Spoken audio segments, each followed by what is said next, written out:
Halo semuanya, kembali lagi di channel Raja Galbaya. Nah, di video kali ini saya ingin membahas tentang langkah-langkah yang harus Anda lakukan jika Anda sudah tidak punya uang lagi untuk bayar pinjol dan ingin menggagal bayarkannya di tahun 2023 ini gitu ya.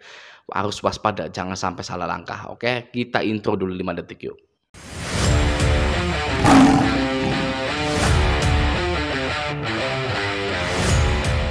Nah, adapun resiko-resiko yang akan kalian terima dalam gagal bayar pinjol akan saya rangkum menjadi 8 resiko, ya. Oke, yang pertama, Anda akan dihubungi oleh pihak pinjol, ya pastinya gitu ya. Ketika Anda menunggak atau lewat ya, lewat dari jatuh tempo Anda akan dihubungi oleh pihak pinjol, itu yang pertama. Yang kedua, kontak darurat yang Anda masukkan di saat diri Anda mendaftarkan di pinjol itu juga akan dihubungi, ya. Jadi tidak hanya Anda saja, Kondar pun pasti ikut dihubungi, ya pasti terkena penagihan. Oke, itu yang kedua. Yang ketiga, bahasa penagihan dari petugas penagihan atau DC pinjol ke Anda dan ke kontak darurat Anda itu bisa, bahasa dengan bahasa yang tidak sopan, ya. Tidak sopan, mengancam, kasar, ya, dan lain-lain. Pokoknya yang jelek-jelek, ya, pasti gitu ya, oke ya. Yang keempat, ratusan WhatsApp, telepon, SMS penagihan akan dikirimkan ke WhatsApp Anda dan ke kontak darurat Anda. Sehari bisa puluhan hingga ratusan ya kalau pinjol Anda banyak. Oke, ya 5 pinjol gitu ya. Anda misalkan kalau bayar 5 pinjol, bisa puluhan sampai ratusan yang masuk ke, WhatsApp ataupun telepon Anda gitu, oke.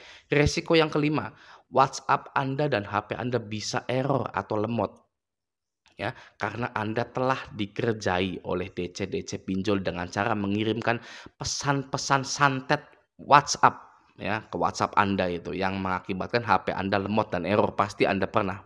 Ya, atau subscriber saya itu pernah mengalami hal-hal seperti itu gitu ya. Oke. Yang keenam, Anda kemungkinan akan didatangi oleh petugas lapangan dari pinjaman online Anda. Ya, jika pinjaman online Anda itu merekrut petugas lapangan seperti Kredivo, Kredit Pintar, Akulaku, HCI, Home Credit ya. Nah, kalau Shopee tidak ada DC lapangannya ya, S-Pinjam dan SPayLater tidak ada DC lapangannya, oke. Yang ketujuh, sebar data, penyebaran data gitu ya. Data Anda akan diungkapkan ke publik yang melalui WhatsApp biasanya gitu ya, sebagai orang yang menunggak hutang atau Anda dibuatkan poster maling, biasanya seperti itu ya, biasanya karena sudah terlalu biasa. Oke ya. Nah, resiko ke-8 yang terakhir, jika Anda gagal bayar selama 90 hari lebih, nama Anda akan jelek di slik OJK atau di BI Checking, sehingga Anda tidak bisa kredit dimanapun gitu ya. Itulah gambaran dari resiko nasabah yang gagal bayar di pinjaman online, gitu ya. Kalau buat saya, resiko-resiko itu ya, 8 resiko tadi itu hanyalah remahan rengginang saja, ya. Anda tahu remahan rengginang yang ditaruh di kaleng biskuit Monde? Ya itu penipuan terbesar ya dalam sejarah manusia itu ya. Ya atau keripik singkong gitu ya, keripik singkong ditaruh di kaleng Monde gitu ya. Ya gitu kan. Nah, kita bisa belajar dari rengginang dan keripik singkong itu yang ditaruh di kaleng biskuit Monde itu, ya. Bisa loh kita belajar dari situ ya. Galbay pinjol itu seperti itu.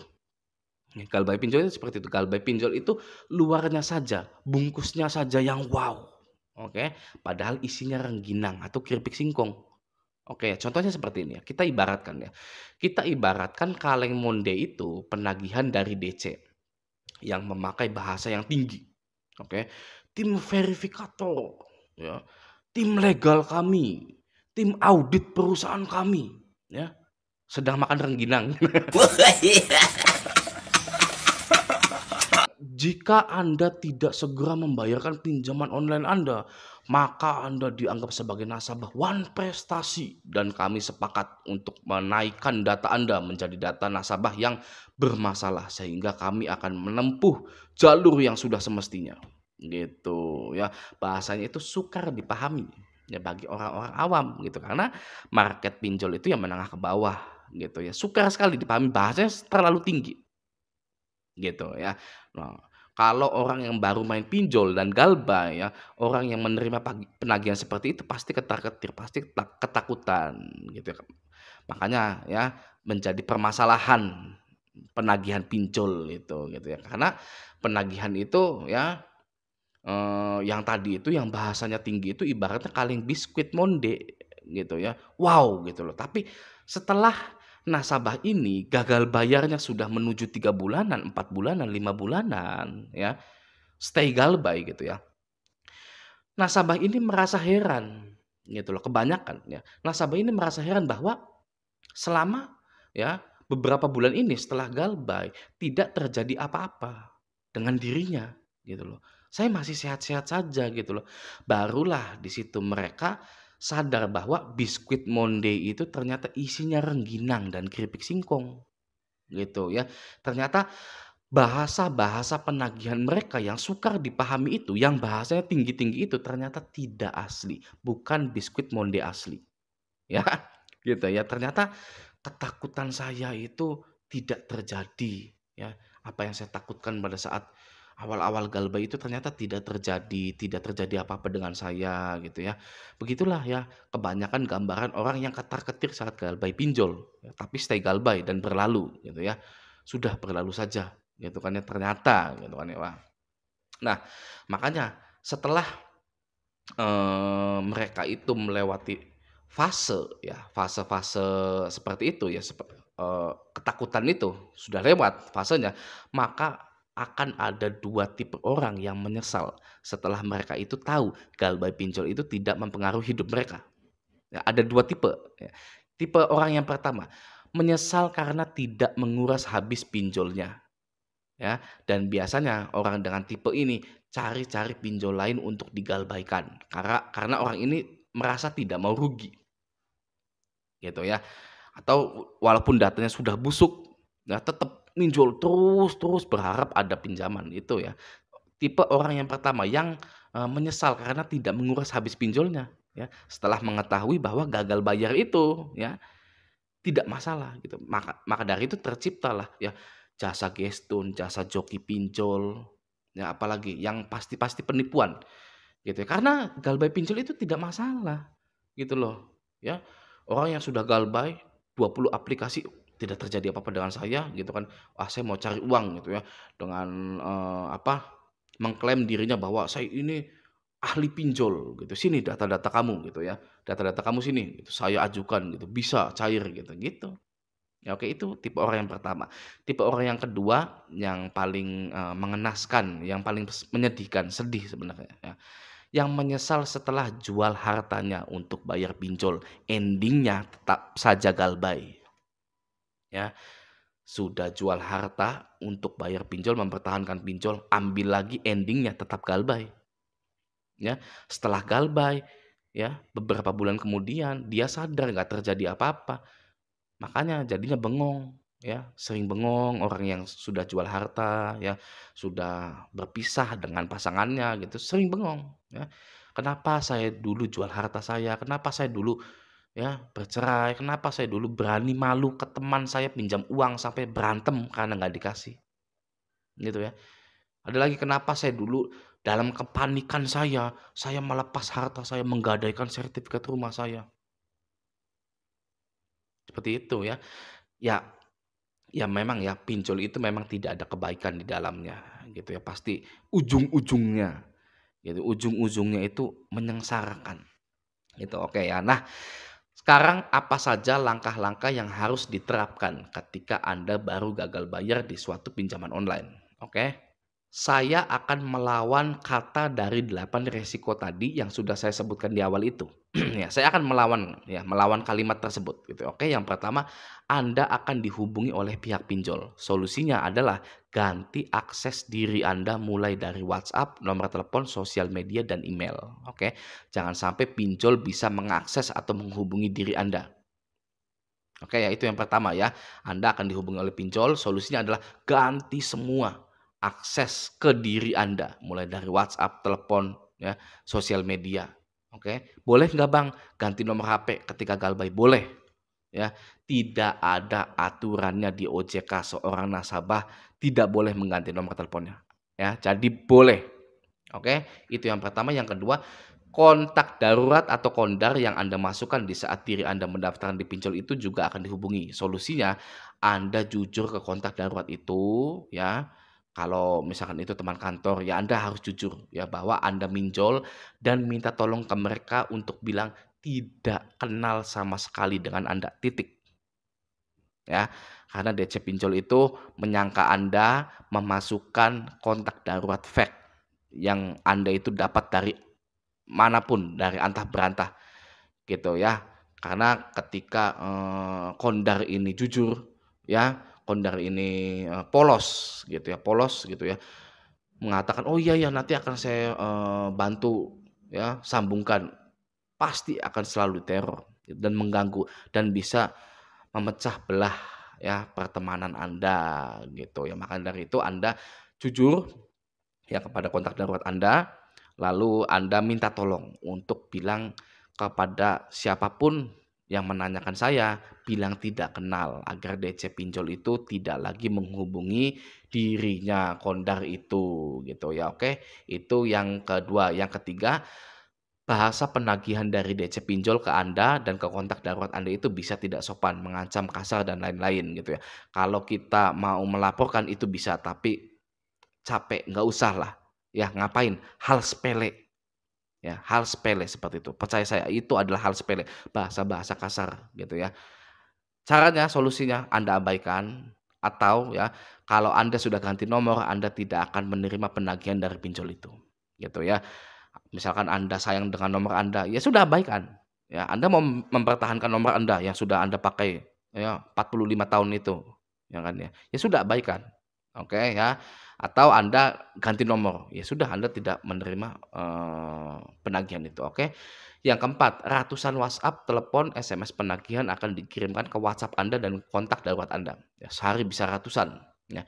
Lagi-lagi ya kalau Anda sudah ganti nomor, Anda akan terhindar dari itu semua gitu dan kalau, kondar bilang tidak kenal, oke? Itu yang keempat. Yang kelima,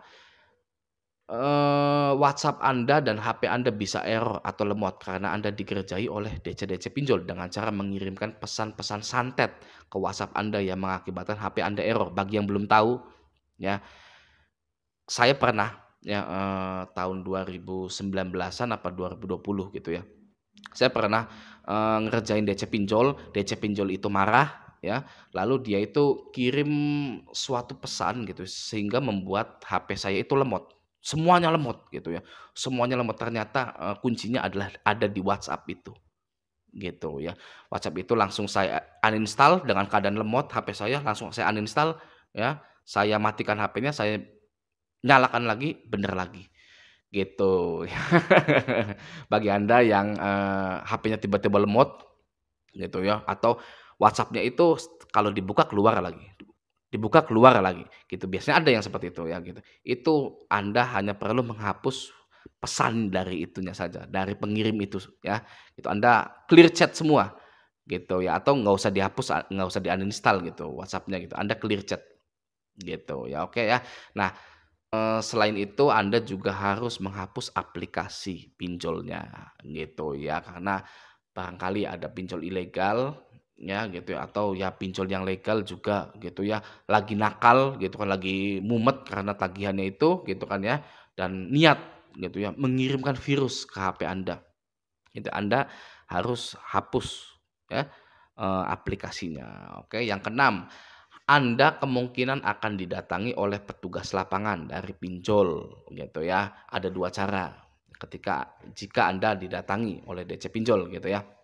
Yang pertama, hadapi, oke, hadapi atau temui DC itu dan buatlah DC itu merasa sia-sia menagih Anda karena setiap kali DC lapangan itu datang, Anda selalu bilang tidak ada uang sama sekali, ya. Oke, karena ya pinjol itu lemah. Pinjol itu lemah, DC lapangannya juga lemah, DC WA-nya juga lemah ya kalau Anda itu mau menyadari ya. Pinjol itu lemah, mereka tidak bisa merampas atau menarik barang Anda ya. Jadi bagi yang mau ngajak ngopi DC lapangan silakan ajak ngopi ya. Buatlah DC itu merasa sia-sia sekali menagih Anda, datang ke rumah Anda itu sia-sia. Oke.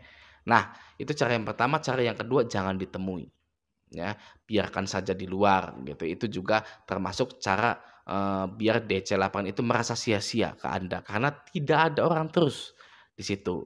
Kita tanya ke tetangga misalkan gitu ya, tetangga jadi tahu gitu ya. Gimana Bang caranya? Kalau tetangga tahu ya, bilang saja, "Teman Anda ya yang di sana itu pinjam dana pakai data Anda, pakai KTP Anda," gitu ya. Anda bilang lagi ke tetangga Anda, "Saya ini ya lagi nagih ke teman saya, ya, gara-gara dia ya saya ini didatangi," gitu ya. Dan juga beri penekanan lagi ya, "Hati-hati Pak, Bu, ya, sekarang orang banyak yang make data kita buat pinjol. Saya juga awalnya ini mengira data saya ini buat daftar ya, prakerja dan lain-lain gitu ya. Anda ya pilih saja apa gitu ya, tapi ternyata dipakai pinjol gitu ya. Kalau Anda malu gitu, malunya tuh setengah mati gitu ya, ya Anda harus ngomong, harus klarifikasi gitu ya untuk membersihkan nama Anda gitu, oke.